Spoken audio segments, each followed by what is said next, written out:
नमस्कार, मैं हूं आपके साथ अंजलि। आप देख रहे हैं न्यूज टॉप 9। बुलेटिन की शुरुआत करते हैं अमित शाह के मिशन पूर्वोत्तर से। गुवाहाटी में मां कामाख्या मंदिर में कैसी थी अमित शाह की शक्ति पूजा, और आज मणिपुर को क्या सौगात देने वाले हैं शाह? क्या पूर्वोत्तर में अभी से चुनावी मोड में आ गई है बीजेपी? इन सभी से जुड़ी बड़ी खबरें देखते हैं टॉप 9 मिशन पूर्वोत्तर में।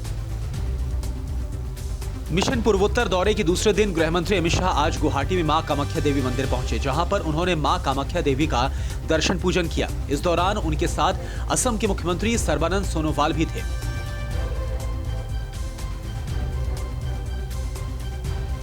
मां कामाख्या मंदिर में पुजारियों ने गृहमंत्री अमित शाह को विधि विधान के साथ पूजा कराई। इस दौरान अमित शाह देवी की पूजा में ध्यान मग्न रहे। इस पूजा को पूर्वोत्तर में अमित शाह की शक्ति पूजा के रूप में देखा जा रहा है।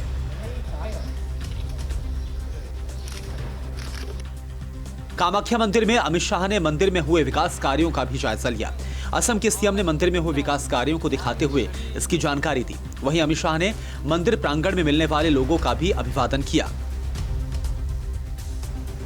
गृहमंत्री अमित शाह कामाख्या मंदिर में दर्शन पूजन के बाद अपने अगले दौरे मणिपुर के लिए रवाना हो गए। मणिपुर में अमित शाह कई कार्यक्रमों में शामिल होंगे, तो वहीं कई परियोजनाओं के शिलान्यास के साथ कई परियोजनाओं की आधारशिला भी रखेंगे। अपने दौरे के दौरान अमित शाह मणिपुर को कई सौगात देंगे। अमित शाह चुराचंदपुर में मेडिकल कॉलेज, इम्फाल में राज्य सरकार के गेस्ट हाउस, दिल्ली के द्वारका में मणिपुर भवन, राज्य में आईआईटी और नए पुलिस मुख्यालय की आधारशिला रखेंगे। गृहमंत्री अमित शाह ने अपने दौरे के पहले दिन असम में हुंकार भरी। एक सभा को संबोधित करते हुए अमित शाह ने पिछली सरकारों पर शांति भंग करने का आरोप लगाया। उन्होंने काजीरंगा को शिकारी घुसपैठियों से मुक्ति का श्रेय अपनी सरकार को दिया। वो युवा जो कभी आंदोलन करते थे, वो आसाम के विकास के साथ जुड़कर आसाम को देश का ग्रोथ इंजन बनाने के लिए अहरनिश दिन रात काम कर रहे हैं। असम में अमित शाह ने भूपेन हजारिका को लेकर पूर्व की सरकारों पर निशाना साधा। अमित शाह ने कहा कि पहले की सरकारों ने असम के पुत्र भूपेन हजारिका को कोई सम्मान नहीं दिया। नरेंद्र मोदी जी ने भूपेन हजारिका जी को भारत रत्न सम्मान देकर असम का मान बढ़ाया। असम में अमित शाह ने कांग्रेस समेत तमाम विपक्ष पर निशाना साधते हुए कहा कि पहले 5 साल में कभी कभार कोई प्रधानमंत्री पूर्वोत्तर आता था, लेकिन मोदी जी ने 6 साल के अंदर 30 बार पूर्वोत्तर का दौरा किया है और हर बार असम के लिए तोहफा लेकर आए हैं।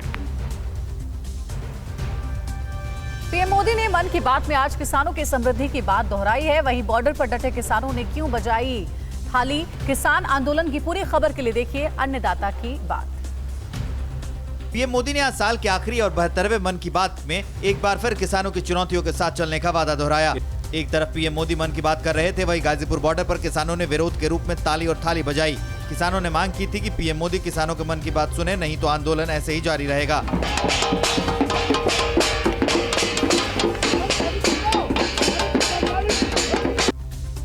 किसान आंदोलन के बीच प्रधानमंत्री नरेंद्र मोदी कल वीडियो कॉन्फ्रेंसिंग के जरिए महाराष्ट्र के संगोला में पश्चिम बंगाल के शालीमार तक जाने वाली 100वीं किसान रेल को हरी झंडी दिखाकर रवाना करेंगे। किसान रेल के जरिए कृषि उत्पादों को जल्द से जल्द देश के एक कोने से दूसरे कोने तक पहुंचाया जाता है। कृषि कानून के खिलाफ प्रदर्शन कर रहे किसान संगठनों ने सरकार द्वारा भेजे गए बातचीत के प्रस्ताव को स्वीकार कर लिया है। अब किसानों और सरकार के बीच 29 दिसंबर को सुबह 11 बजे अगले दौर की बातचीत होगी। किसानों ने बातचीत के लिए सहमत होने के साथ ही सरकार से एक बार फिर तीनों कृषि कानूनों को रद्द करने की मांग दोहराई है। वहीं सरकार ने किसानों को जो बातचीत का प्रस्ताव भेजा है, उसमें संशोधित प्रस्तावों के साथ बातचीत की पेशकश की गई है। सरकार से बातचीत के लिए किसानों ने अपने 4 सूत्रीय एजेंडा पेश किया है। पहला, कृषि कानून निरस्त किया जाए, एमएसपी पर कानूनी गारंटी मिले, पराली जुर्माने से किसानों को मुक्ति मिले और बिजली कानून के मसौदे में बदलाव किया जाए। क्रांतिकारी किसान यूनियन के नेता दर्शन पाल ने कहा है कि अगर 29 दिसंबर को होने वाली बातचीत का कोई नतीजा नहीं निकला तो वो 30 दिसंबर को सिंघू बॉर्डर से ट्रैक्टर मार्च निकालेंगे। पंजाब और हरियाणा में टोल स्थायी तौर पर खुले रहेंगे। दिल्ली समेत पूरे देश में लोगों से अपील करते हैं कि यहाँ आकर हमारे साथ नया साल मनाएं।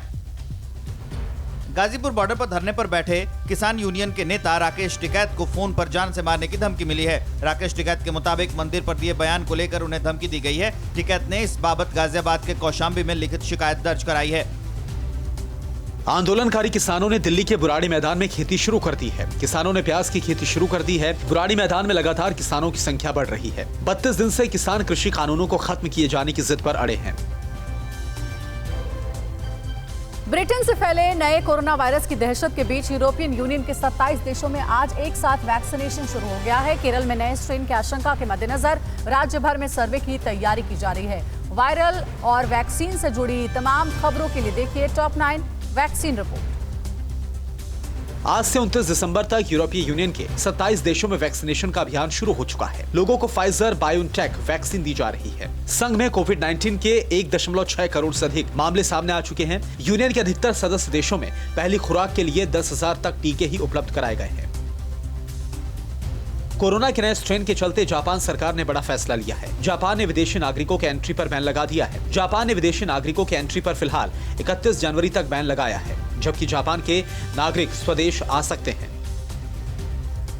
कोरोना के नए प्रकार के बीच दुनिया के कई देशों में वैक्सीन पहुंच गई है। स्पेन, ग्रीस, रोमानिया, बुल्गारिया में कोरोना टीके की पहली खेप पहुंची है। वहीं कुछ देशों ने वैक्सीनेशन तेज कर दिया है ताकि कम समय में ज्यादा से ज्यादा लोगों को कोरोना की वैक्सीन दी जा सके। भारत में जनवरी में कोरोना वैक्सीनेशन शुरू करने की तैयारी है। खबर है कि देश में सबसे पहले इमरजेंसी यूज के लिए ऑक्सफोर्ड एस्ट्राजेनेका के टीके को मंजूरी मिल सकती है। ब्रिटेन में ऑक्सफोर्ड की वैक्सीन को मंजूरी मिलते ही भारत में इसे लेकर बैठक होगी। वैक्सीन को लेकर दिल्ली पुलिस के लिए बड़ी खुशखबरी है। दिल्ली पुलिस को जल्द कोरोना की वैक्सीन मिल सकती है, जिसे लेकर दिल्ली पुलिस को 3 जनवरी तक तैयारियां पूरी करने का निर्देश दिया गया है। दिल्ली पुलिस के जवानों को मोबाइल पर SMS भेजकर वैक्सीनेशन की तारीख दी जाएगी। पीएम मोदी ने मन की बात में आज कोरोना काल में शिक्षकों के योगदान की सराहना की। ब्रिटेन से महाराष्ट्र लौटे 16 लोग कोरोना पॉजिटिव पाए गए हैं। इन लोगों से उनके परिवार के 2 सदस्य भी संक्रमित हो गए हैं। इनमें कोरोना का नया स्ट्रेन है या नहीं, इसकी जांच के लिए सैंपल पुणे के नेशनल इंस्टीट्यूट ऑफ वायरोलॉजी भेजे गए हैं। यूके से आए कुल 1122 लोगों का RT-PCR टेस्ट किया गया था। 8 दिसंबर से अब तक 84 लोग ब्रिटेन से यूपी के मेरठ आए हैं। इनमें 15 लोगों का कोरोना टेस्ट किया गया, जिसमें एक ही परिवार के 3 लोग संक्रमित पाए गए हैं। सभी को क्वारंटीन कर दिया गया है। नए स्ट्रेन की आशंका को देखते हुए इनके सैंपल दिल्ली और पुणे की लैब में भेजे गए हैं। भारत में भी कोरोना के नए स्ट्रेन का खतरा बढ़ गया है। केरल के कोझिकोड में स्वास्थ्य विभाग के सर्वे में वायरस के स्ट्रेन में बदलाव देखा गया है। अब ये सर्वे पूरे राज्य में कराने की तैयारी की जा रही है। केरल के स्वास्थ्य मंत्री के शैलजा ने कहा कि स्ट्रेन में बदलाव देखा गया है। हालांकि ये ब्रिटेन जैसा नहीं है। इस पर एक्सपर्ट रिसर्च कर रहे हैं। और पाकिस्तान के बोल से क्यों डरा हुआ है कठपुतली सुल्तान? जम्मू कश्मीर के अलावा सीमा पार से घुसपैठ की नई चाल का सनसनीखेज खुलासा। ड्रैगन क्यों दे रहा है पाकिस्तान को अपना ड्रोन? दुश्मन मुल्कों की हिमाकतों पर देखिए टॉप 9 दुश्मन चीन पाकिस्तान। पाकिस्तान में सत्ता बचाने के लिए इमरान खान बेतुकी बयानबाजी पर उतर आए हैं। विपक्ष की घेरेबंदी से डरे इमरान ने उन पर भारतीय जुबान बोलने का आरोप लगाया है। इमरान खान ने PMLN के नवाज शरीफ और PPP के बिलावल भुट्टो पर अपनी खीज निकालते हुए कहा कि जब इनकी सरकारें थी तो 30 सालों तक दोनों पार्टियों ने पाकिस्तान को जमकर लूटा। दुनिया जानती है कि पाकिस्तान के बलूचिस्तान में इमरान खान की फौज किस तरह से लोगों पर क्रूरता करती है। आतंकियों के पालनहार इमरान खान ने एक और झूठ बोलते हुए कहा कि बलूचिस्तान में भारत दहशतगर्दी फैला रहा है। पाकिस्तान अब आतंकियों की घुसपैठ जम्मू कश्मीर और पंजाब के अलावा राजस्थान, गुजरात के रास्ते भी करवाने की कोशिश में है। BSF अधिकारियों के मुताबिक नवंबर के पहले हफ्ते तक 11 घुसपैठ की घटनाएं हुई हैं। जम्मू और पंजाब बॉर्डर से सबसे ज्यादा 4 बार घुसपैठ की कोशिश की गई। पंजाब की गुरदासपुर में नए साल में हैंड ग्रेनेड मिलने के बाद पठानकोट पुलिस अलर्ट हो गई है। सुरक्षा बलों ने भारत पाक सीमा पर सर्च ऑपरेशन चलाया है। पाकिस्तान की पिछली हरकतों को देखते हुए चप्पे चप्पे को खंगाला जा रहा है। पंजाब पुलिस के आला अधिकारी सर्च ऑपरेशन को मॉनिटर कर रहे हैं। पाकिस्तान आतंकियों की घुसपैठ के अलावा भी भारत के खिलाफ साजिश रचने से बाज नहीं आ रहा। जम्मू में पुलिस की एंटी ड्रग यूनिट ने कठुआ और हीरानगर पुलिस के साथ मिलकर 1.35 क्विंटल पोस्ता दाना जब्त किया है और एक नार्को तस्कर को पकड़ा है। संबंधित धाराओं में केस दर्ज कर पुलिस ने मामले की जांच शुरू कर दी है। भारत के खिलाफ चीन ने पाकिस्तान को मजबूत करने के लिए उसके साथ बड़ा रक्षा सौदा किया है। इसके तहत चीन ने पाकिस्तान को 50 आर्म ड्रोन बेचे हैं। चीन की सरकारी मीडिया ने कहा कि पाकिस्तान के साथ ये डील भारत के लिए बुरे सपने की तरह है, जबकि भारतीय सेना अपने हवाई क्षेत्र में घुसने वाले ड्रोन को मार गिराने में सक्षम है। चीन पाकिस्तान इकोनॉमिक कॉरिडोर को लेकर पाकिस्तान सरकार की मुसीबत पड़ सकती है। $60 अरब के प्रोजेक्ट के एक अहम हिस्से को पूरा करने के लिए जिनपिंग सरकार ने पाकिस्तान से $6 अरब की एडिशनल गारंटी मांगी है। अगर इमरान सरकार ये गारंटी मनी नहीं देती तो ड्रैगन प्रोजेक्ट को रोक सकता है। अरुणाचल के तवांग सेक्टर में LAC पर ITBP के जवान पूरी तरह से मुस्तैद हैं। -20 डिग्री की सर्दी में भी ITBP के जवान चीन की रेड आर्मी के सामने चट्टान की तरह खड़े हैं। इन जवानों का चीन को खुला चैलेंज है। और कहा अलकायदा आतंकियों को सुरक्षा बलों ने उतारा मौत के घाट। चीन और ताइवान के बीच क्यों बढ़ी है टेंशन और लीबियन कमांडर ने टर्की को क्यों दी युद्ध की धमकी। ग्लोबल टेंशन से जुड़ी खबरों के लिए देखिए news top 9 world war 3। Afghanistan में अलकायदा के आतंकवादियों पर बड़ी कार्रवाई की गई है। अफगान सुरक्षा बलों ने अलकायदा के 4 आतंकवादियों को ढेर कर दिया है। अफगानिस्तान के हेलमंड प्रांत में अफगानी सेना ने यह कार्रवाई की है। रूस ने मौजूदा हालात में अपने सैन्य ताकत को बढ़ाने के लिए बड़ी तैयारी की है। रूस पहली बार बड़े पैमाने पर लड़ाकू जहाजों का उत्पादन करेगा। रूस 5th जनरेशन के लड़ाकू जेट सुखोई 57 का बड़े पैमाने पर उत्पादन करेगा। दक्षिण चीन सागर में ताइवान के साथ टेंशन के बीच चीन ने अपना दूसरा युद्धपोत समंदर में भेजा है। चीन ने जो नया वॉरशिप भेजा है वो उसने पिछले महीने ही लॉन्च किया था। ऐसा कहा जा रहा है कि इस नए युद्धपोत पर 28 हेलीकॉप्टर लैंड कर सकते हैं। इसके साथ 30,000 टन सामान भी इस पर रखा जा सकता है। चीन की कब्जे वाली साजिश का जवाब देने के लिए ताइवान अमेरिका की मदद से एटमी पावर बनने को तैयार है। एक रिपोर्ट में दावा किया गया है कि ताइवान परमाणु बम बनाने के लिए पूरी तरह से तैयार है। दक्षिण चीन सागर में ताइवान ने चीन की चुनौतियों से निपटने के लिए अपने 6 युद्धपोत से लेकर कई मिसाइलें तैनात कर दी हैं। विस्तारवादी चीन की समंदर में घेराबंदी तेज हो रही है। यही वजह है कि साउथ चाइना सी में भारत और वियतनाम की शनिवार से जबरदस्त ड्रिल चल रही है। इंडियन नेवी के अनुभव से वियतनाम की सेना खास गुर सीख रही है। तो Indonesia, Thailand, Singapore, Philippines Bharat की ब्रह्मोस मिसाइल खरीदने के लिए बेताब हैं। विस्तारवादी चीन की ग्लोबल घेराबंदी जारी है। जापान ने जर्मनी के युद्धपोत को युद्धाभ्यास के लिए बुलाया है। पूर्वी एशिया में समान विचारधारा वाले देशों का मोर्चा मजबूत करने के लिए जापान ने जर्मनी को साथ आने के लिए इन्विटेशन भेजा है। तुर्की के रक्षा मंत्री हुल्सी अकार शनिवार को त्रिपोली पहुंचे और लीबिया की संयुक्त राष्ट्र समर्थित सरकार के सहयोगियों के साथ मुलाकात की। इस यात्रा से पहले ही तुर्की ने लीबिया में अपनी सेनाओं की तैनाती अगले 18 महीनों के लिए बढ़ा दी है। लीबिया की अस्थिरता से तुर्की को खतरा है, इसलिए तुर्की लीबिया में शांति चाहता है। लीबियन अरब आर्म्ड फोर्स के कमांडर खलीफा हिफ्तर ने तुर्की को युद्ध की धमकी दी है। हिफ्तर ने कहा कि अगर ट्राइपोली में तुर्की की सेना डटी रही तो इसका अंजाम तुर्की को भुगतना होगा। ट्राइपोली के एक हिस्से में हिफ्तर की फौज का कब्जा है। सीरिया में तुर्की की सेना ने कुर्दिश के 5 विद्रोहियों को मौत के घाट उतार दिया। तुर्की के रक्षा मंत्रालय के मुताबिक ये आतंकी ऑपरेशन पीस स्प्रिंग एरिया में घुसपैठ की कोशिश कर रहे थे। इससे पहले सीरिया नेशनल आर्मी और पीकेके आतंकियों के बीच मुठभेड़ हुई थी। क्या बाल गृहों में अलकायदा की फंडिंग से बच्चों को मिल रही है टेरर की ट्रेनिंग? कहां 3 लाख घूस मांगने वाले कांस्टेबल हुए गिरफ्तार और प्रचंड ठंड के बीच कैसे चल रही है गणतंत्र दिवस परेड की तैयारी? राष्ट्र और राज्यों से जुड़ी खबरों के लिए देखिए टॉप 9 देश प्रदेश। असम के सांसद बदरुद्दीन अजमल के बाल गृहों पर राष्ट्रीय बाल अधिकार संरक्षण आयोग के सनसनीखेज खुलासे के बाद हड़कंप मचा है। 6 बाल गृहों को अलकायदा से फंडिंग का आरोप है।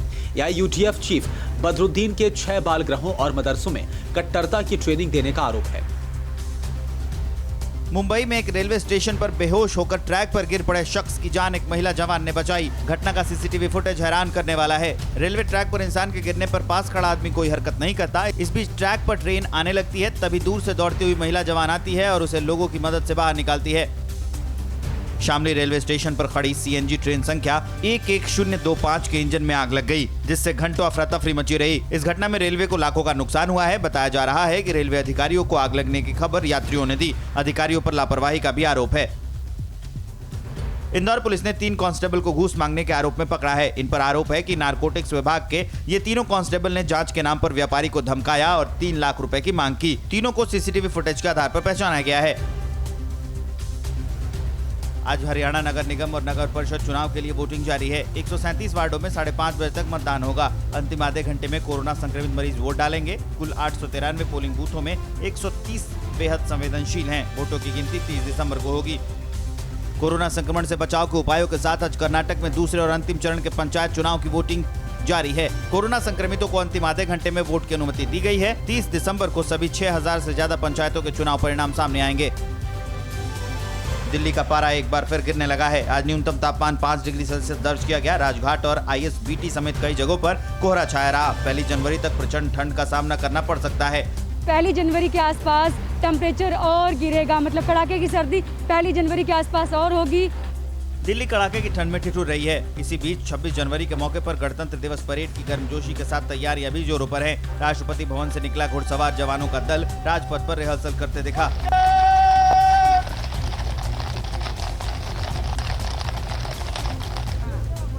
आसमान साफ होने की वजह से दशाश्वमेध घाट पर श्रद्धालुओं की संख्या बढ़ गई है।